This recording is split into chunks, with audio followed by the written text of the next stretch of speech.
Last devotions for today is the last part of the 7 marks of a healthy family.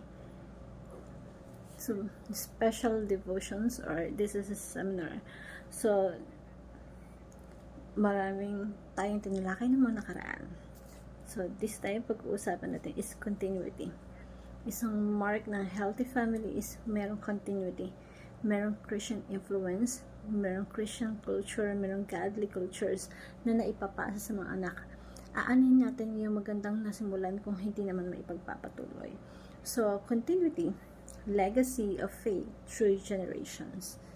At ito yung magandang topic for today.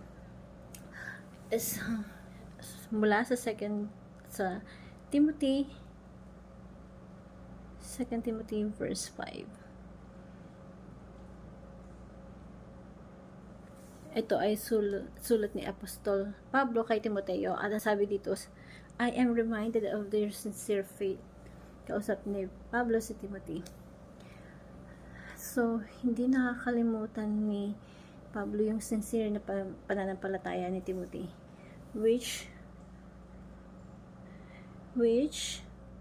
first live in your grandmother Lois and in your mother Eunice, and I am persuaded now lives in you also.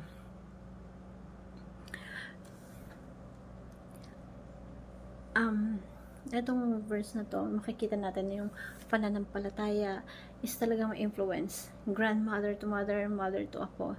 That is Timoteo. So, hindi nalilimutan yung tapat na pananampalataya na unang tinaglay. So, kapag maganda yung na-flow natin, na faith in Christ is the most valuable inheritance na pwede natin ipamana. Yung paglilingkod natin sa Panginoon Jesucristo, yung pagsunod natin sa Kanyang utos, yung example na iniiwan natin sa mundong ito, yun yung magiging kayamatan ng susunod magiging henerasyon. Sabi nga, may you all who come behind us find us faithful. So, sana matagpuan ng mga susunod na henerasyon kung sino mga tapat na naglingkod sa Panginoon. So, ito ay namamana.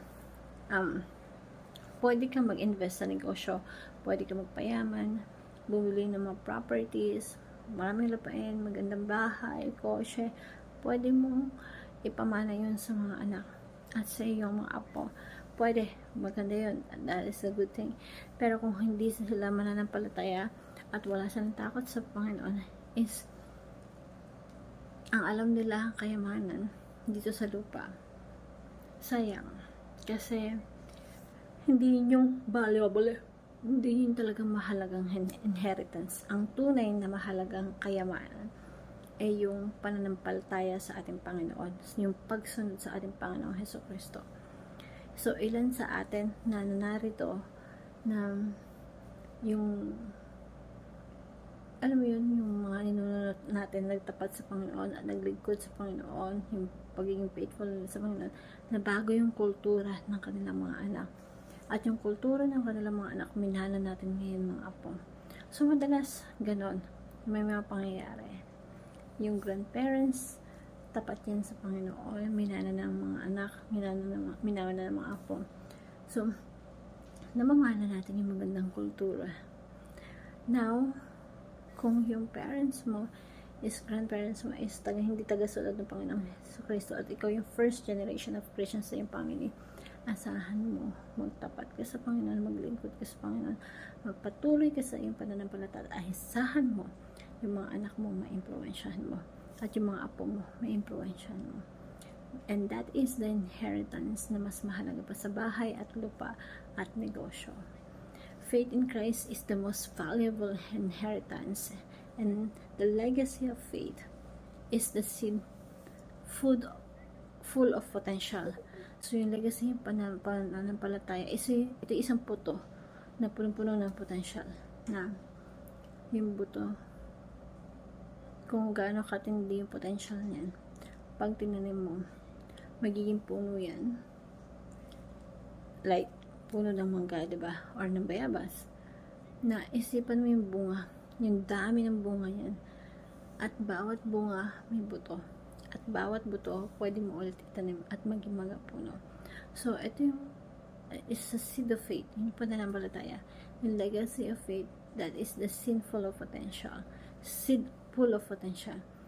Kaya kung nanampalataya ka sa Diyos, yung talagang pinakita mo, pinamuhay mo yung pananampalataya mo sa ating Panginoon Diyos.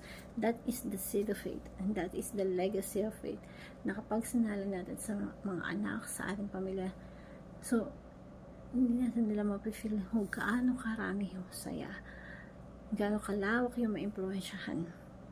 The legacy of faith is a seed full of potential. Ang grandmother yan dito si Lois, ang anak si Eunice, yung apo si Timoteo. Isipin nyo kung ano influensya ni Timothy sa mga churches na hawak niya noon ng panahon. At yung mga disciple ni Timothy, gaano karami sila. Ilang pamilya yung na-influensyahan ni Timothy. Pero isipin niyo po na nagmula lahat yon kay Lois, ang grandmother. Kaya sabi dito, 2 Timothy chapter 3 verse 2-17. So, we have to continue learn and we have become, diba? And how from infancy, mula sa pagbabata, si Timoteo, alam niya na pamilyar siya, na lumaki siya sa ganong kultura. From infancy. So, the Holy Spirit help us to make wise decisions. So, all creatures is a God breath. Alam mo yun? It's a God breath na breath. It's a God breath na it's a seed full of potentials na mula pagkabata hanggang sa pagkamatanda is pwede natin ipamana as kahit sino sa pamilya. Once na sinimulan mo, napakarami kang pwede mabagong buhay. And how we shape our family culture shapes the future. Kung papaano natin hinuhubog ang ating kultura ng ating pamilya, yan po ang magbibuild. Yan ang huhubog sa ating kinabukasan. Sa kinabukasan ng mga anak natin, mga apo, mga mahal natin sa buhay. And because that is the culture, pwedeng masama, mabuti. But, tinanggap mo yung Ebanghelyo natin, Panginoon Jesus, may pagbabago sa kultura mo, sa puso mo, na natututong manalangin, na magkasama, and mga later are same din. Yung devotion, naging parte ng pamilya. So, it's the lifestyle, yung gathering as a church. So, sa pamilya, nag-gather together, nagbubuo bilang isang church, bilang isang iglesia, nagiging kultura na shape the culture and you shape the future, and that is the culture of your children. Hope this verse you learned a lot. Thank you everyone, and God bless.